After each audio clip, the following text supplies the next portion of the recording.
Is your ice machine producing cloudy ice, unusual odors, or running slower than normal? The issue might not be the machine itself. It could simply be an overdue water filter replacement. Welcome to PartsFE. Keeping your ice machine properly maintained is essential for producing clean, clear, and fresh-tasting ice. And one of the most important maintenance tasks is replacing the water filter the right way. In this video, we'll guide you through the step-by-step process to ensure your equipment continues running efficiently. Before starting, make sure you have the correct replacement filter cartridge for your specific model and keep a clean cloth nearby for minor spills.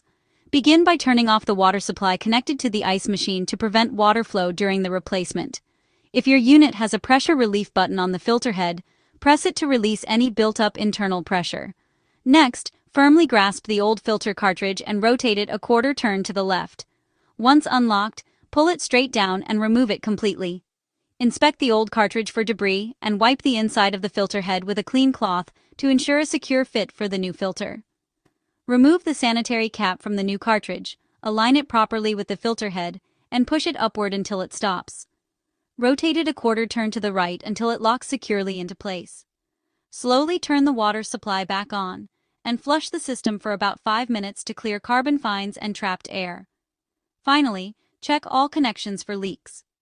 Regular filter changes every 6 months help maintain performance and extend your ice machine's lifespan.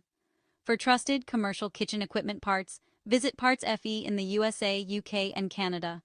Follow us on social media for expert appliance repair tips. Thanks for watching.